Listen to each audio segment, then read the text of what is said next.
Okay, we have the Venus clam. We're going to do a quick external and internal anatomy look at this bivalve, really common type of bivalve, the clam, that class of mollusk that includes the bivalves, the gastropods, and the cephalopods. You can see why these are named Bivalvia. And this is a little farm-raised clam that I picked up at the local grocery store. Really beautiful, symmetrical creature, bilaterally symmetrical. You can piece it back together here. And you can see several of the features here with this one that I've already dissected. Quickly, an external anatomy look from this perspective. This top part and really jumps out at you is the most interesting. This is called the umbo. These 2 points come together. It's kind of where the whole creature hinges. Right there you can see that hinge ligament, that dark portion. And this is the dorsal side of the clam. This is the ventral side then, where these two can be pried apart, which we'll do in a moment.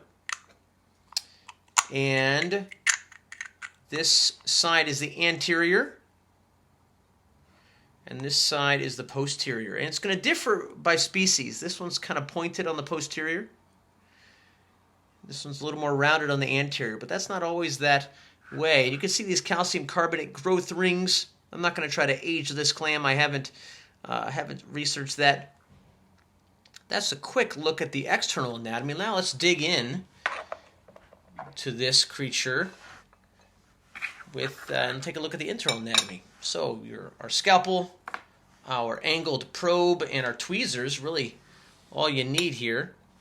And we're going to be looking for several features. You want to be careful in cutting this creature open. Our goal is to cut open the two, or cut apart the two adductor muscles. So there's an anterior and a posterior adductor muscle. This is the posterior side. So we're going to cut towards the hinge. Serves as a good backdrop for us. And we're just going to be pushing that up, kind of wiggling it back and forth like that. And that muscle just came free. And we're going to turn it around and do the same thing to the other side. This one feels like it's already free. So this kind of popped loose with just that one cut. And so you can see it's starting to separate there. We're going to gently pull it open. We don't want to damage the fragile mantle in there. But if we pull it open far enough, we can see some features that we're not going to be able to see well once we separate the two halves. So first thing you're going to notice is this mantle, this tissue that's up against the inside of this shell. It lines both shells. It's the tissue that actually secretes this calcium carbonate shell. We gently tease this open, hoping to get a good look at the two siphons.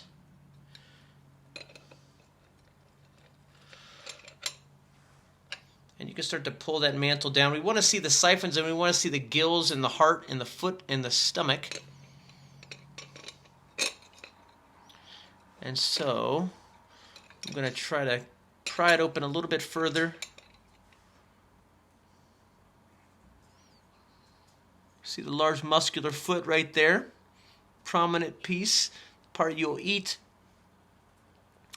And then you can start to see these brown gills. They're very thin. They're laying on top of the foot. Feathery looking. There's several of them. I think I found 2 or 3 on each side in the last one. So you can see those here on top of the foot. Of course, they're acting as the way to extract oxygen from the water. The heart back in here. Very difficult to identify the heart, but its location is right here above the gills. This creature has an open circulatory system. You can also see the gills on the other side. A little more mantle coming off on this side.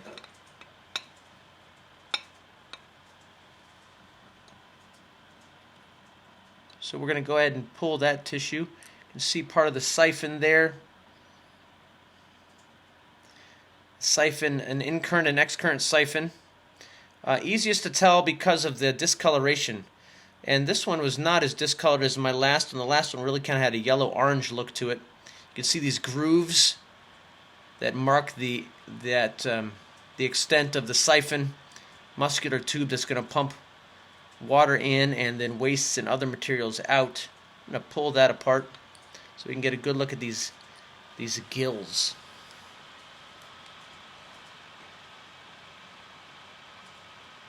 Right there, those right on top of that muscular foot, those gills. Okay, adductor muscle here.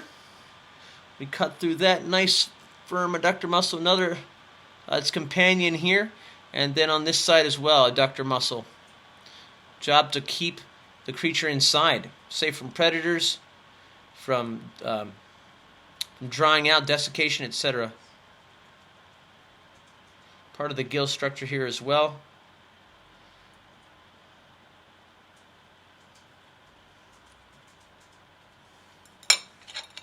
Let's go ahead and pull the mantle out.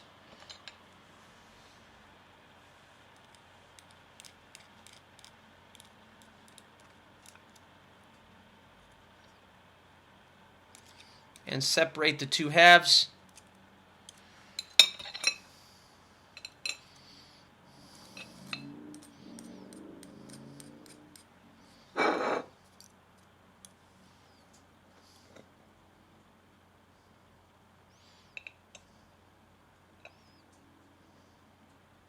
See that that's still hanging on just a little bit.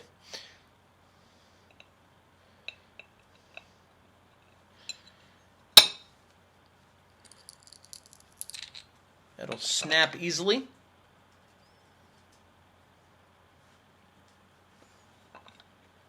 And now we got a little better view, hopefully, to see both the gut and possibly a better look at siphons.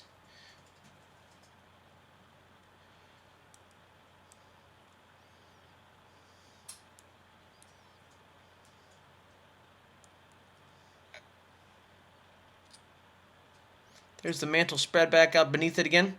The muscular foot, and the foot, dorsal to the foot is the stomach or the gut. Sometimes it's hard to tell where the foot begins and the stomach begins. You can tell by the presence of digestive glands. There the gills are spread out nicely on top of the foot. See those feathery structures? Peel them right back again. Now, if you have a significantly larger clam, you can actually see what kind of food they've been eating. This creature is mostly a filter feeder, so you're not going to make out any of its stomach contents easily. Go ahead and cut open that stomach. You can see the partially digested material there. That gives you a good sense for where the stomach ends and the foot begins.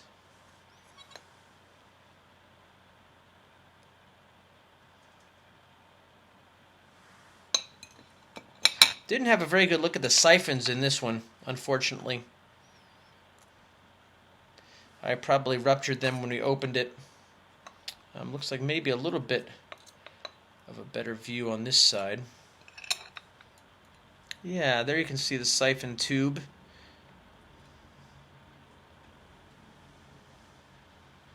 Bringing water in current siphon, excurrent siphon bringing water and waste out. Alright, well that's basic anatomy of the bivalve, the angel clam. I hope you enjoyed it, and stay tuned for our next video. Thanks so much.